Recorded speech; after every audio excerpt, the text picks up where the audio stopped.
Assalamualaikum warahmatullahi wabarakatuh. Selamat pagi dan salam sejahtera buat semuanya. Semoga dalam keadaan baik-baik saja dan pandemi COVID-19 ini cepat berakhir. Anak-anak yang ada di Ciliwung, Mekarwangi, Panakgelan ataupun Jambu Dipa, pembelajaran hari ini tema 2 persatuan dalam perbedaan, subtema 2 bekerja sama mencapai tujuan pembelajaran yang kedua. Sebelum pembelajaran dimulai, sebaiknya kita berdoa terlebih dahulu menurut agama dan kepercayaan kita masing-masing. Berdoa, mulai.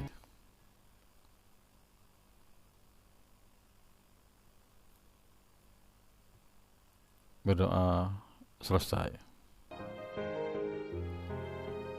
Kemerdekaan yang diraih oleh bangsa Indonesia tidak lepas dari makna yang terkandung dalam sila ketiga, yaitu persatuan Indonesia. Nah, mengapa persatuan dan kesatuan itu penting?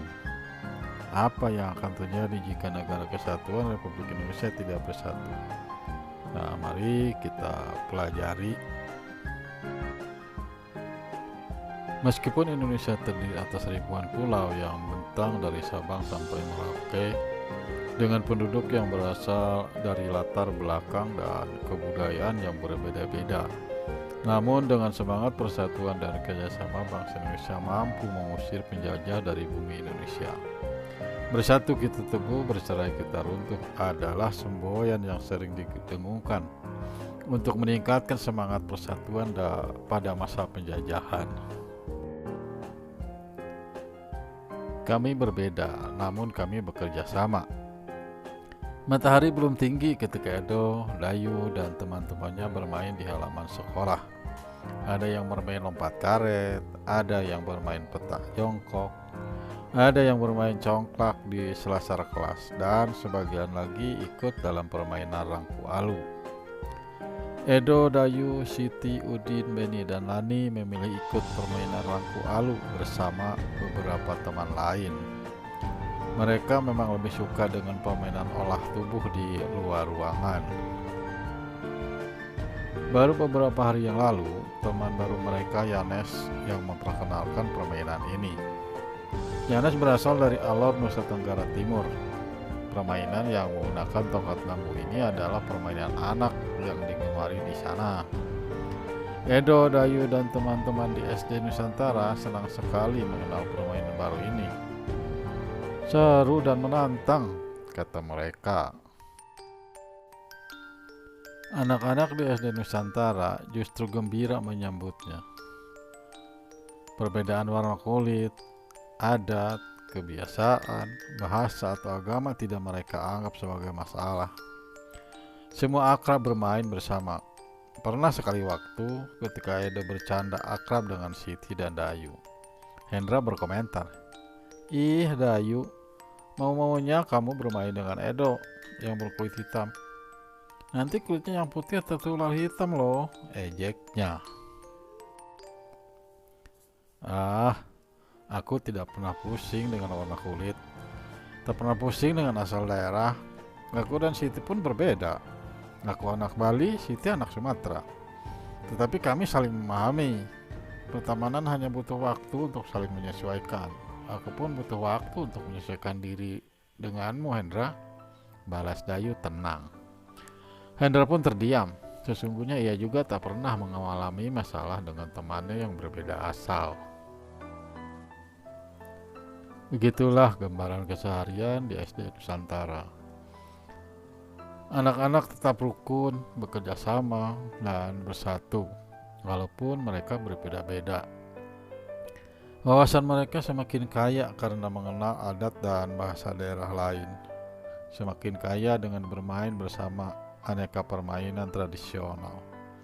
Rangku alu, bentik, obak sodor, atau cinciripit menjadi perekat yang menyenangkan. Anak-anak, setelah membaca wacana tadi, jawablah pertanyaan berikut ini. Yang pertama, apa saja perbedaan yang kamu temukan dalam cerita di atas? Penjelasannya atau contohnya, ya, perbedaan yang ditemukan yaitu perbedaan permainan yang digemari, kebiasaan, bahasa, adat, agama, warna kulit, serta daerah asal. Yang kedua, bagaimana sikap Edo dan kawan-kawan menyikapi perbedaan tersebut? Nah, contohnya jawabannya mereka tidak peduli dengan perbedaan. Mereka lebih memilih saling memahami, saling menghormati, saling menghargai, dan tetap hidup rukun. Yang ketiga, apakah perbedaan menghalangi mereka dalam melakukan kerjasama? Nah, kalian jelaskan. Nah, contohnya di sini jawabannya tidak. Mereka tetap bisa bekerja sama, rukun dan bersatu walaupun dalam perbedaan. Nah, contohnya seperti dalam permainan rangku alu tadi yang mereka mainkan. Nah, yang keempat, apa manfaat yang kita peroleh ketika mampu bekerja sama dengan orang-orang yang berbeda? Nah, contohnya atau jawabannya, pada dasarnya bekerja sama dapat mempermudah kita dalam mengerjakan sesuatu. Selain itu, kita bisa menambah teman serta mengenal hal-hal yang baru. Nah, yang kelima, pernahkah kamu bekerja sama dengan teman-teman yang berbeda? Nah, berikan contohnya. Contoh jawabannya, ya, pernah. Saya pernah ditanyai teman yang berbeda agama tentang materi pelajaran yang belum ia mengerti. Nah, dengan senang hati, saya pun membantunya. Yang keenam, bagaimana kamu menyikapi perbedaan yang ada? Nah, jelaskan.